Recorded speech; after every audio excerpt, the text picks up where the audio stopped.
നമ്മളിപ്പോൾ ഉള്ളത് ഇടുക്കി ജില്ലയിൽ നമ്മൾ അടിമാലിക്ക് പോകുന്ന വഴിക്ക് ഇരുമ്പ് പാലം എന്നുള്ളൊരു സ്ഥലത്താണ്. അപ്പോൾ ഇവിടെയാണ് നമ്മുടെ ശാന്തിഗ്രാമം സ്ഥിതി ചെയ്യുന്നത്. ശാന്തിഗ്രാമം എന്ന് പറയുന്ന ഒരു ഹോളിസ്റ്റിക് ഹെൽത്ത് സെൻ്ററാണ്. നമുക്ക് യോഗ ട്രെയിൻ ചെയ്യാനും അതുപോലെ തന്നെ കൗൺസിലിംഗ് ക്ലാസ്സും ഒരുപാട് കാര്യങ്ങളുണ്ട്. അപ്പോൾ നമ്മൾ അതിൻ്റെ ഉള്ളിലേക്ക് ചെന്നാലാണ് നമുക്ക് കൂടുതൽ വിശേഷങ്ങൾ അറിയാൻ പറ്റുള്ളൂ. അപ്പോൾ നമുക്ക് അതിൻ്റെ ഉള്ളിലേക്ക് പോകാം.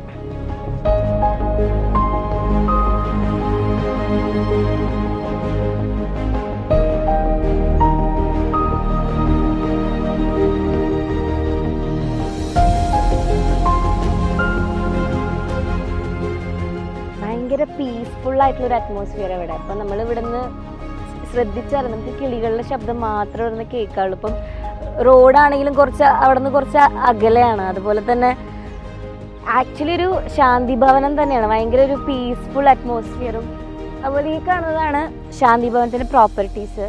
നമ്മൾ ഇവിടെയാണ് അവർ പ്രയറും കാര്യങ്ങളൊക്കെ ചെയ്യാറ്. അതുപോലെ നമ്മുടെ ലാൽമോഹൻ സാറിൻ്റെ അവരൊക്കെ വീടും ഇതിനകത്ത് തന്നെയാണ്. അതുപോലെ തന്നെ ഗസ്റ്റിനൊക്കെ വന്നു കഴിഞ്ഞാൽ താമസിക്കാനുള്ള ഒരു കോട്ടേജും അവരിപ്പോൾ ഇവിടെ ഓൾറെഡി അവൈലബിൾ ആണ്. പിന്നെ വേറെ കുറച്ച് വീടുകൾ പോലെ കോട്ടേജ് പോലെ, അതുപോലെ നമ്മുടെ സീനിയർ സിറ്റിസൺസിനൊക്കെ ജീവിക്കാൻ വേണ്ടിയിട്ടും അങ്ങനത്തെ കുറച്ചൊരു വർക്കും കാര്യങ്ങളും അവിടെ നടക്കുന്നുണ്ട്. അതായത് ഒരു വർഷത്തിനുള്ളിൽ അതും സക്സസ്ഫുൾ ആവും. അപ്പോൾ നമുക്ക് ബാക്കി വിശേഷങ്ങളിലേക്ക് പോവാം. ഇതാണ് ശാന്തി ഭവനം. നമ്മുടെ ലാൽമോഹൻ സാറിൻ്റെയും അതുപോലെ ജയ മാമിൻ്റെ ഒക്കെ വീട് ഇതാണ്. നമുക്കിതിൻ്റെ ഒരു ആർക്കിടെക്ചർ നോക്കിയാൽ തന്നെ കാണാം. നമുക്ക് സാധാ ഒരു വീട് പോലെയൊന്നും അല്ല നമുക്കിവിടെ കാണാൻ സാധിക്കുന്നത്. ഒരുപാട് ചെടികളുടെ ഇടയിൽ ഭയങ്കര തണലും നല്ല കാറ്റും ഇതെല്ലാം അടങ്ങിയ ഒരു ഭയങ്കര പീസ്ഫുള്ളായ ഒരു കൊച്ചു വീടാണ് നമുക്കിവിടെ കാണാനായിട്ട് സാധിക്കുന്നത്. അതുപോലെ തന്നെ ഇന്റീരിയറിനകത്താണെങ്കിലും നമുക്ക് ഇരുന്ന് സംസാരിക്കാനുള്ള സ്പേസും അതുപോലെ തന്നെ ഭക്ഷണം കഴിക്കാനുള്ള ഏരിയ എല്ലാം വളരെ വ്യത്യസ്തമായിട്ടുള്ള കാഴ്ചകളാണ് ഇവിടെ ഉള്ളത്.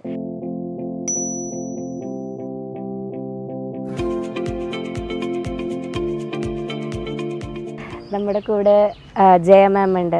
സോ മാമിനെ പറ്റിയിട്ടും നമ്മുടെ ഈ സ്ഥാപനത്തിനെ പറ്റിയിട്ട് നമുക്കൊന്ന് പരിചയപ്പെടുത്താമോ? ഞാനൊരു ഡോക്ടറാണ്, ഗൈനക്കോളജിസ്റ്റാണ്. തിരുവനന്തപുരം മെഡിക്കൽ കോളേജിൽ നിന്ന് 1974 MBBS പാസ്സായതിനു ശേഷം ഞാൻ പോസ്റ്റ് ഗ്രാജുവേഷൻ ചെയ്തേക്കുന്നത് മദർ ആൻഡ് ചൈൽഡ് ഹെൽത്തിലാണ്, മെറ്റേണിറ്റി ആൻഡ് ചൈൽഡ് വെൽഫെയർ. ഏകദേശം ഇപ്പോൾ ഞാൻ 2006 ഗവൺമെൻറ് സർവീസിൽ നിന്ന് റിട്ടയർ ചെയ്തു. അതിനുശേഷവും ഞാൻ ഗവൺമെൻറ് ഓഫ് ഇന്ത്യയിലെ national consultant for MCH training, അതായത് മദർ ആൻഡ് ചൈൽഡ് ഹെൽത്തിൻ്റെ ക്വാളിറ്റി അഷുറൻസിന് വേണ്ടിയുള്ള ട്രെയിനറായിട്ട് വർക്ക് ചെയ്യുന്നു. എനിക്ക് ട്രെയിനിങ് എന്ന് പറഞ്ഞൊരു പാഷനാണ്. ഒരുപക്ഷെ അതുകൊണ്ടാണ് ഞാൻ ഈ ഒരു സ്ഥാപനവും റിട്ടയർമെൻറ്റിന് ശേഷം ഞാനും എൻ്റെ ഹസ്ബൻഡും കൂടെ ഈ ഒരു സ്ഥാപനം ഇവിടെ തുടങ്ങിയേക്കുന്നത്. അതായത് ശാന്തിഗ്രാം മാനവീയം എന്നാണ് പേരിട്ടേക്കുന്നത്. ഇറ്റ്സ് ആക്ച്വലി ഒരു ഹോളിസ്റ്റിക് ഹെൽത്ത് സെൻ്ററാണ്. ഹോളിസ്റ്റിക് എന്ന് പറയുമ്പോൾ ഒരു ഡോക്ടറായ എനിക്ക് ഏറ്റവും കൂടുതൽ എന്നെ ഇൻഫ്ലുവൻസ് ചെയ്തിട്ടുള്ളത്, നമ്മളെപ്പോഴും ഒരു രോഗിയെ കാണുമ്പോൾ ആ രോഗത്തെ അല്ല നമ്മൾ ചികിത്സിക്കേണ്ടത്. എപ്പോഴും രോഗമാണ് ചികിത്സിക്കാനായിട്ട് രോഗികൾ നമ്മളുടെ അടുത്തോട്ട് വരുന്നത്. പക്ഷെ അതിനേക്കാളും കൂടുതൽ അവരുടെ ബേസിക്കായിട്ടുള്ള മെൻ്റൽ ഹെൽത്ത് കൂടെ. അപ്പോൾ അങ്ങനെ വരുമ്പോഴാണ് ഹോളിസ്റ്റിക് ഹെൽത്ത് എന്ന് പറഞ്ഞാൽ 3 തലത്തിലുമുള്ള 3 ഡയമെൻഷണൽ മെഡിസിനാണ്. അപ്പോൾ അങ്ങനെ ഒരു സിസ്റ്റം പ്രാക്ടീസ് ചെയ്യണമെങ്കിൽ അതിന് നല്ലൊരു എൻവയോൺമെൻറ്റ് വേണം. അങ്ങനെയാണ് ഞങ്ങളിത് ഇവിടെ തുടങ്ങിയേക്കുന്നത്. 2013 ഇവിടെ. അത് ആ എൻവയോൺമെൻറ്റ് നല്ലതായിരിക്കണമല്ലോ. അപ്പോൾ ഈ നമ്മുടെ കൊച്ചു കേരളത്തിൽ എല്ലാ സ്ഥലവും നല്ലതാണ്. പക്ഷേ ഞാൻ ഒരു ട്രെയിനറായിട്ട് കേരളം മുഴുവൻ സഞ്ചരിക്കാനുള്ള ഭാഗ്യം ഉണ്ടായിട്ടുണ്ട്. അപ്പോൾ എനിക്ക് ഏറ്റവും ഇഷ്ടപ്പെട്ട സ്ഥലം ഇടുക്കിയാണ്. പ്രത്യേകിച്ച് ഇവിടുത്തെ മലകളും കുന്നുകളും ചെടികളും ക്ലൈമറ്റ് വളരെയധികം. അപ്പോൾ ഒരു ആരോഗ്യ സംരക്ഷണത്തിന് ഏറ്റവും നല്ലൊരു ക്ലൈമറ്റാണ് ഇവിടെ. ഇത് കർമ്മഭൂമിയായിട്ട് സെലക്ട് ചെയ്ത് ഞങ്ങളിവിടെ ഇപ്പോൾ ഇത് ചെയ്യുകയാണ്. അങ്ങനെയാണ് ഈ ഹോളിസ്റ്റിക് ഹെൽത്ത് സെൻറ്റർ. അതൊരു one of the services of Shanthigram മാനവീയാണ്. നമ്മളിപ്പോൾ ഇവിടെ വരുമ്പോൾ തന്നെ നമുക്ക് ഭയങ്കര ഡിഫറെൻ്റ് ആയിട്ടുള്ളൊരു അറ്റ്മോസ്ഫിയറാണ് കിട്ടുന്നത്. കാരണം നമ്മളിപ്പോൾ സിറ്റി ലൈഫിൽ നിന്ന് നമ്മളിവിടെ വന്ന് നിൽക്കുമ്പോൾ നമുക്ക് വളരെയധികം നിശബ്ദതയും സമാധാനം നിറഞ്ഞൊരു അറ്റ്മോസ്ഫിയറാണ് നമുക്കിവിടെ കിട്ടുന്നത്. അപ്പോൾ മാമിൻ്റെ ഒരു ദിവസത്തെ ദിനചര്യകൾ എങ്ങനെയാണ്? അതായത് നമ്മുടെ മാമിൻ്റെ ഒരു ലൈഫ് സ്റ്റൈല്, ഇപ്പോൾ രാവിലെ എണീക്കുന്നത് തൊട്ട് രാത്രി വരെയുള്ള ദിനചര്യകൾ എന്തൊക്കെയാണ്? അതിപ്പം ഇവിടെ വരുമ്പോഴുള്ള ദിനചര്യയും ഇവിടുന്ന് പുറത്തു പോകുമ്പോഴുള്ള ദിനചര്യയും തമ്മിൽ ഒത്തിരി വ്യത്യാസമുണ്ട്. ഇവിടെ വരുമ്പോൾ ഈ നേരത്തെ പൂജ പറഞ്ഞതുപോലെ ആ ലെഷർലി ആയിട്ട് വലിയ എന്താ പറയുക സീരിയസ് ആയിട്ടുള്ളൊരു ദിനചര്യ ഇവിടെ നടപ്പിലാക്കണമെന്ന് തോന്നാറില്ല. Just relax. പണ്ടത്തെ കൂട്ടുകുടുംബമൊക്കെ ഒരുപക്ഷെ പൂജയൊന്നും അത് അറിഞ്ഞിട്ടേ കാണത്തില്ല, കൂട്ടുകുടുംബത്തിൽ എന്താണ് പ്രത്യേകതയെന്ന്. യഥാർത്ഥത്തിൽ ഒരു മനുഷ്യൻ ഒരു സമൂഹ ജീവിയാണ്. സമൂഹത്തിൻ്റെ ഫണ്ടമെൻ്റൽ യൂണിറ്റാണ് കുടുംബം. ഒരു കുടുംബം എന്ന് പറയുമ്പോൾ ആ കൂടുമ്പോൾ ഇമ്പം എന്നാണ് അല്ലേ എല്ലാവരും പറയാറുണ്ട്. പക്ഷേ ഇപ്പോൾ എല്ലാ അണുകുടുംബമായത് പിന്നെ കൂടുമ്പോൾ ഇമ്പമല്ല പൊട്ടിത്തെറിയാണ്. അപ്പോൾ ആ രീതിയിലുള്ള ഒരു പൊട്ടിത്തെറി ഒഴിവാക്കാനും അടുത്ത തലമുറയെ വാർത്തെടുക്കാനും അതൊരു കുടുംബം നന്നായാൽ മാത്രമേ അടുത്ത തലമുറയെ നമുക്ക്, അല്ല എത്ര എഡ്യൂക്കേഷൻ കൊടുത്താലും നമ്മളൊന്ന് ചിന്തിച്ചാൽ പണ്ടത്തെ എഡ്യൂക്കേഷൻ എന്ന് പറയുന്നത് ഗുരുകുല വിദ്യാഭ്യാസമായിരുന്നു. ഞാനിത് പറയുമ്പോൾ ഞാൻ വാചാലയായി പോകുന്നത് എന്താണെന്ന് വെച്ചാൽ ഈ ശാന്തിഗ്രാം മാനവീയത്തിൽ കൂടെ നമ്മൾ പ്രാവർത്തികമാക്കാൻ ശ്രമിക്കുന്നത് ഇതൊക്കെയാണ്. അതായത് moulding the future generation to shoulder the responsibility. പ്രത്യേകിച്ച് ഞങ്ങളെ ഇതിനു വേണ്ടി എന്നെയും ഹസ്ബൻഡ് സയൻറ്റിസ്റ്റായിട്ട് റിട്ടയർ ചെയ്തതാണ് DRDOയിൽ നിന്ന്. അപ്പോൾ അദ്ദേഹത്തിനെ ഇൻസ്പയർ ചെയ്തത് നമ്മുടെ പ്രിയപ്പെട്ട അബ്ദുൽ കലാം സാറാണ്. പ്രത്യേകിച്ചും അദ്ദേഹത്തിൻ്റെ ഇഗ്നൈറ്റഡ് മൈൻഡ്സാണ് ഞങ്ങൾക്ക് ഈ ഒരു സ്ഥാപനം തുടങ്ങാനുള്ള ഏറ്റവും വലിയ പ്രചോദനവും തന്നത്. അപ്പോൾ അതിൻ്റെ ബേസിൽ നോക്കുമ്പോൾ ഒരു കുഞ്ഞ് ജനിക്കുമ്പോൾ മുതൽ ആ കുഞ്ഞിൻ്റെ മനസ്സിന് കൊടുക്കുന്ന പോഷകാഹാരമാണ് ഏറ്റവും അത്യാവശ്യം. ആ പോഷകാഹാരം പണ്ട് കൂട്ടുകുടുംബത്തിൽ നിന്ന് നമ്മുടെ മുത്തശ്ശിമാർക്ക് അതിൻ്റെ റെസിപ്പി അറിയാമായിരുന്നു. ഇപ്പോൾ അത് മാറിയിട്ട് എല്ലാം ഓൺലൈനിൽ ബുക്ക് ചെയ്യുന്ന ആഹാരവും ക്രമീകരണങ്ങളും എല്ലാമാണ്. അപ്പോൾ അതുകൊണ്ട് ശരിക്കും പറഞ്ഞാൽ ആ മൈൻഡിൻ്റെ സെറ്റപ്പ് കംപ്ലീറ്റായിട്ട് മാറിക്കൊണ്ടിരിക്കുക.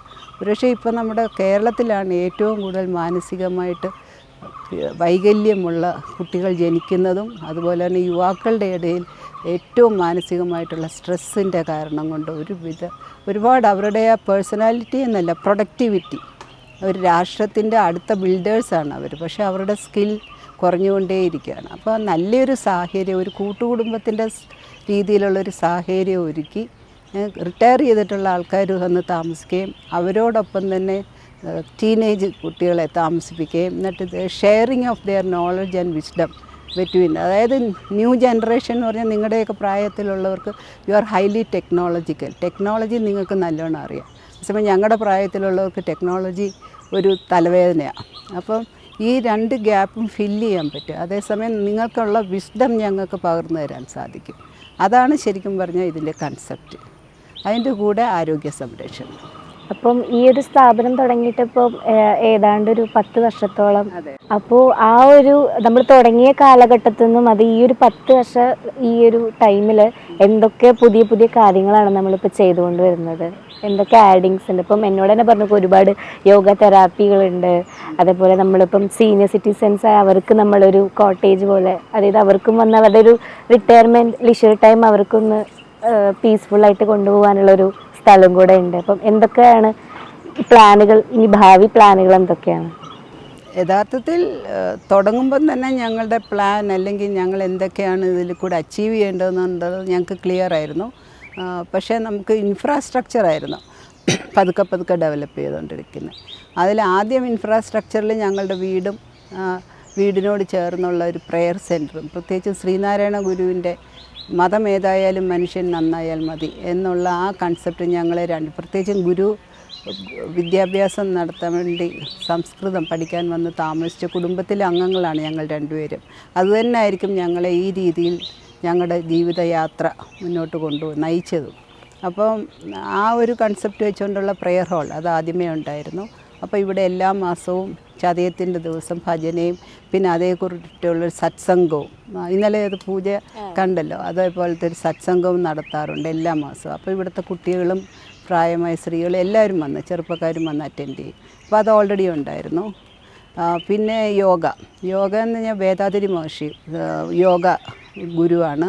അത് മാത്രമല്ല ശാസ്ത്രീയമായിട്ട് അദ്ദേഹം ഹോമിയോപ്പതി ആയുർവേദം എല്ലാം പഠിച്ചിട്ടുമുണ്ട്. അതുകൊണ്ട് ഞങ്ങളെ ഏറ്റവും കൂടുതൽ ഇൻഫ്ലുവൻസ് ചെയ്ത ഒരു ഗുരുവാണ് വേദാതിരി മഹർഷി. അപ്പോൾ അദ്ദേഹത്തിൻ്റെ യോഗ പഠിപ്പിക്കാനായിട്ടുള്ള ഒരു യോഗ സെൻറ്ററും കമ്മ്യൂണിറ്റി സെൻറ്ററായിട്ട് തന്നെ അതുകൊണ്ട്. അപ്പോൾ ഇത് മൂന്നിലും ഞങ്ങളുടെ വീട്ടിലാണെങ്കിൽ പിന്നെ മാഹികാരിയുടെ ഒരു പ്രെയർ ഹാളുണ്ട്. അതൊരു ജാപ്പനീസ് സ്പെഷ്യൽ സിസ്റ്റം ഓഫ് പ്രെയറാണ്. അതുപോലെ തന്നെ ഞങ്ങളുടെ ഹെൽത്ത് ഡിപ്പാർട്ട്മെൻറ്റിലെ സ്റ്റാഫിനൊക്കെ ട്രെയിനിങ് കൊടുക്കാനായിട്ടുള്ള ഒരു ട്രെയിനിങ് സെൻറ്ററും. കാരണം ഹെൽത്ത് ഡിപ്പാർട്ട്മെൻറ്റും എഡ്യൂക്കേഷൻ ഡിപ്പാർട്ട്മെൻറ്റുമാണ് യഥാർത്ഥത്തിൽ നമ്മുടെ ഈ യുവതലമുറയെ വാർത്തെടുക്കേണ്ടത്.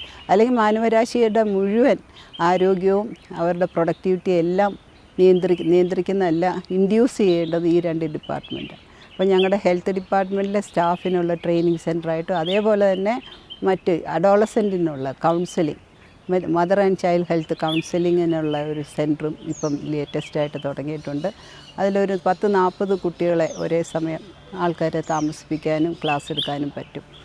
പിന്നെ സീനിയർ സിറ്റിസൺസ് അല്ല, ഫാമിലി യൂണിറ്റായിട്ട് വന്ന് താമസിക്കാനായിട്ടുള്ള അവർക്ക് താമസിക്കുകയും, ഞാൻ നേരത്തെ പറഞ്ഞല്ലേ, അവരിൽ കൂടെ നമ്മുടെ കുട്ടികൾക്ക് നല്ല നല്ല കാര്യങ്ങൾ പകർന്നു കൊടുക്കാനും പറ്റുന്ന രീതിയിൽ 2 ബെഡ്റൂമായിട്ടുള്ള കോട്ടേജസ്, സിമ്പിളായിട്ടുള്ള കോട്ടേജസും അതും ഇപ്പം പണി തീർന്നുകൊണ്ടിരിക്കുകയാണ്. അപ്പോൾ അതിൽ അവർ വന്ന് താമസിക്കുകയാണെങ്കിൽ ഞാൻ പറഞ്ഞ ആ കമ്മ്യൂണിറ്റി ലിവിങ് കൺസെപ്റ്റ്, ഇന്ന് നല്ല ഹോളിസ്റ്റിക് ഒരു കമ്മ്യൂണിറ്റി കിച്ചൺ. നമ്മളിപ്പോൾ ഈ അണുകുടുംബമാകുമ്പോൾ നിങ്ങൾക്ക് തന്നെ അറിയാം, ജോലിക്ക് പോകണം, അതിൻ്റെ ഇടയ്ക്ക് വീട്ടിൽ വന്ന് ഭക്ഷണം പാചകം ചെയ്യണം, അതല്ലെങ്കിൽ വഴിയിൽ നിന്ന് എന്തെങ്കിലും മേടിച്ച് കഴിക്കുക. അപ്പം നമ്മൾ മൊത്തത്തിൽ ലൈഫ് സ്റ്റൈൽ ഡിസീസസാണ് ഇപ്പോൾ ഉള്ളത്. അപ്പം യഥാർത്ഥത്തിൽ ഞാൻ പ്രത്യേകിച്ച് ഒരു ഡോക്ടറായതുകൊണ്ടായിരിക്കാം ഞാൻ വിഭാവന ചെയ്യുന്നത് how to control this lifestyle diseases, how to streamline your lifestyle. അതാണ് യോഗ. യോഗ എന്ന് പറഞ്ഞത് വേദാതിരി മഹർഷി യോഗയെ ഡിഫൈൻ ചെയ്യുന്നത് തന്നെ അങ്ങനെ, living in unison with the laws of നേച്ചറാണ്. മാറി വരുന്ന പ്രകൃതി നിയമങ്ങളുമായിട്ട് നമ്മൾ താതാത്മ്യം പ്രാപിക്കുക, എന്നാൽ മാത്രമേ നമുക്ക് ആരോഗ്യവും നമ്മുടെ മെൻ്റൽ ഹെൽത്തും എല്ലാം എടുക്കാം. അപ്പോൾ അതിനു വേണ്ടിയുള്ള കുറേ കാര്യങ്ങൾ ഇനിയും ഞങ്ങൾക്ക് നടപ്പിലാക്കാനുണ്ട്. പ്രത്യേകിച്ച് ഒരു ഗൈനക്കോളജിസ്റ്റ് ആയിരുന്നുകൊണ്ട് ഭയങ്കര ടെൻഷൻ ഫുൾ, ഒരു മിനിറ്റ് പോലും ശ്വാസം വിടാൻ പറ്റാത്ത രീതിയിൽ ജോലി ചെയ്തിരുന്നു. പക്ഷേ അതിൻ്റെ കൂടെയും യോഗ 1984 തന്നെ ഞങ്ങൾ പഠിച്ചതാണ്. പക്ഷേ അത്രയും ബിസി ആയിട്ടുള്ള ലൈഫ് സ്ട്രീം ലൈൻ ചെയ്യാൻ കൊണ്ടുപോകാൻ സാധിച്ചത് ആ യോഗയുടെ ഇതുകൊണ്ടാണ്. അപ്പോൾ ഇവിടെ വന്നപ്പം അത് മറ്റുള്ളവർക്ക് ലെഷർലി ആയിട്ട് പറഞ്ഞു കൊടുക്കുക എന്നുള്ളതാണ്. അപ്പോൾ ആ രീതിയിലാണ് ഇവിടുത്തെ ലൈഫ് ഞങ്ങൾ സ്ട്രീം ലൈൻ ചെയ്തേക്കുന്നത്. ഞങ്ങളെ സംബന്ധിച്ചിടത്തോളം ഞങ്ങൾ എപ്പോഴും പറയുന്നത്, സിറ്റിയിൽ നിന്ന് വരുമ്പോഴത്തേക്ക് ഇവിടെ വന്ന് എത്തുമ്പോഴുള്ള, പ്രത്യേകിച്ച് നേര്യമംഗലം ആ ബ്രിഡ്ജ് കഴിയുമ്പം തന്നെ ടോട്ടലി ഒരു ഡിഫറൻറ്റ് സാഹചര്യത്തിലോട്ടാണ് നമ്മൾ പോകുന്നത്. എൻ്റെ ഹസ്ബൻഡ് പണ്ട് ഞങ്ങൾ ഡൽഹിയിലായിരുന്നു ഇത് പണിഞ്ഞുകൊണ്ടിരിക്കുമ്പം, അപ്പോൾ ഇടയ്ക്കിടയ്ക്ക് ലീവ് എടുത്ത് ഇവിടെ വരുമ്പം ആ നേര്യമംഗലം ബ്രിഡ്ജ് കഴിയുമ്പം ഡ്രൈവ് ചെയ്യുന്ന അദ്ദേഹം തന്നെ പറയും, ഓ എൻ്റെ എത്ര ജീവിതത്തിലെ പുണ്യമാണ് എനിക്കിതിലേ കൂടെ ഡ്രൈവ് ചെയ്യാൻ പോകാൻ പറ്റുന്നതെന്ന് തന്നെ. പക്ഷേ എല്ലാവരും ഞങ്ങളോട് ഇങ്ങനെ ചോദിക്കുന്നു, അയ്യോ ഇതെന്ത് സ്ട്രെയിനാണ്. പക്ഷേ ഞങ്ങൾക്ക് ഒരിക്കലും സ്ട്രെയിനായിട്ട് തോന്നാറില്ല. കാരണം എനിക്ക് തോന്നുന്നു ഞങ്ങൾ ഈ ലൈഫ് സ്റ്റൈൽ തന്നെ ഇവിടെ വരുമ്പം രാവിലെ നമ്മളുടെ ഒരു സമയം ഒരു 6-7 മണിക്ക് എണീക്കുക, അല്ലാതെ വെളുപ്പിനേ എണീറ്റ് യോഗ ചെയ്യണം അങ്ങനെയൊന്നുമില്ല. വളരെ ലെഷർലി ആയിട്ട് ചെയ്യുക. പിന്നെ കഴിഞ്ഞ 2 വർഷമായിട്ട് ഹോമം ചെറുതായിട്ട്, കാരണം അന്തരീക്ഷ ശുദ്ധീകരണത്തെ, പ്രത്യേകിച്ചും കോവിഡ് വന്നപ്പോൾ അത് വളരെ ഹെൽപ്ഫുള്ളാണെന്ന് അറിഞ്ഞതുകൊണ്ട് ഹസ്ബൻഡ് വളരെ ചിട്ടയായിട്ട് ഒരു 7 o'clock ആകുമ്പോൾ ഹോമം ചെയ്യുന്ന അഗ്നിഹോത്രം എന്ന് പറയും, ചെറിയ സിമ്പിളായിട്ട് ഫാമിലി ആയിട്ട്. അത് കഴിഞ്ഞാൽ പിന്നെ രാവിലെ തന്നെ ഞാൻ എക്സസൈസ്, കംപ്ലീറ്റ് എക്സസൈസും അതേപോലെ തന്നെ ധ്യാനവും ചെയ്യും, മെഡിറ്റേഷൻ ലളിതമായിട്ടുള്ള. അത് ഈ സിസ്റ്റം നമ്മൾ പഠിപ്പിക്കുന്ന സിസ്റ്റത്തിൽ സിംപ്ലിഫൈഡ് കുണ്ടലിനി യോഗയാണ്. അത് വളരെ ഫാമിലി യോഗയാണ്, യോഗ ഫോർ മോഡേൺ ആയിട്ട്. അങ്ങനെ ആ രീതിയിൽ ഞങ്ങൾ വളരെ ബ്ലെസ്ഡാണ് ഈ ഗുരുവിൻ്റെ ശിഷ്യർ. അത് വലിയ എന്താ പറയുക, പബ്ലിസിറ്റി ഒന്നും കൊടുക്കാതെ സാധാരണക്കാരെ പോലെ തന്നെ ജീവിച്ച് സമാധി അടഞ്ഞ വ്യക്തി ആയതുകൊണ്ടായിരിക്കാം ആ രീതിയിൽ. അതുകൊണ്ട് സിമ്പിളായിട്ടുള്ള യോഗ എക്സസൈസ്. ഒരു സമയവും ഞാൻ പറയാറില്ല എനിക്ക് സമയമില്ല എന്ന്. ആദ്യം തന്നെ എക്സസൈസ് ചെയ്തിട്ട്, കാരണം എക്സസൈസ് ചെയ്ത് അതേപോലെ ഒരു സ്പെഷ്യലൈസ്ഡ് യോഗയുണ്ട്, കായകൽപ്പ യോഗ. അതും കൂടെ ചെയ്ത് കഴിയുമ്പോൾ നമ്മുടെ ബാറ്ററി അങ്ങ് ചാർജ് ചെയ്യും. അതുകൊണ്ട് നമുക്ക് ഒരുപാട് കാര്യങ്ങൾ ചെയ്യാൻ പറ്റും. അതാണ് എൻ്റെ രാവിലത്തെ ചിട്ട. പിന്നെ ഭക്ഷണത്തിൻ്റെ കാര്യത്തിലാണ് ഞങ്ങൾ കൂടുതൽ ശ്രദ്ധിക്കുന്നത്. അതാണ് മെയിൻ റീസൺ ഞങ്ങൾ ഇങ്ങോട്ട് വരാൻ തന്നെ. ഇവിടെ തന്നെ വളർത്തുന്ന കൃഷി വിഭവങ്ങൾ, പ്രത്യേകിച്ചും പച്ചക്കറികളും എല്ലാം, എന്തിവിടെ ചെയ്താലും അതിൻ്റേതായ ഒരു ടേസ്റ്റുണ്ട്, സ്പെഷ്യൽ ടേസ്റ്റാണ്. പ്രത്യേകിച്ചും പപ്പയ, ഓമയ്ക്കയൊക്കെ ഇഷ്ടം പോലെ ഉണ്ട്. അത് തന്നെയാണ് നമ്മൾ ചെയ്യുന്നത്. അപ്പോൾ അതിനെ പറ്റിയുള്ള ബ്രേക്ക്ഫാസ്റ്റ്, പിന്നെ മാഹികാരിയുടെ പ്രെയറുണ്ട്, ഓപ്പണിംഗ് പ്രെയറുണ്ട്. അപ്പോൾ ഒരു 11 മണി വരെ ഇങ്ങനെ കുറച്ച് സ്പിരിച്വലായിട്ടുള്ള ആക്ടിവിറ്റീസായിട്ട്, അത് വളരെ ലെഷർലി ആയിട്ട്. അടുത്തുള്ള കുട്ടികളും എല്ലാം ഉണ്ട് ഇവിടെ തന്നെ. ഇപ്പം നിങ്ങളെ പരിചയപ്പെടുത്തും അനിമോള്, അങ്ങനെ അനിയത്തി, അങ്ങനെ കുറേ പെൺകുട്ടികളുണ്ട് ഈ അടുത്തുള്ള.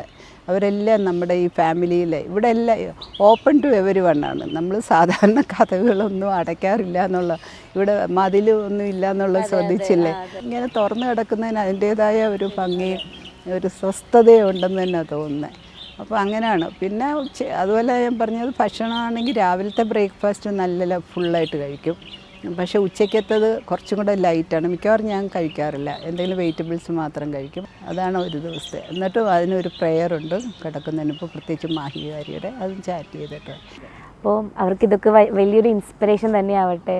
ഇനിയും അതുപോലെ നമ്മുടെ എല്ലാ പ്ലാൻസുകളും നമ്മുടെ എല്ലാ പ്രോഗ്രാംസും നല്ല രീതിക്ക് വർക്കൗട്ട് ആവട്ടെ എന്ന് ഞാൻ ആശംസിക്കുന്നു. തീർച്ചയായിട്ടും. വളരെ നന്ദി.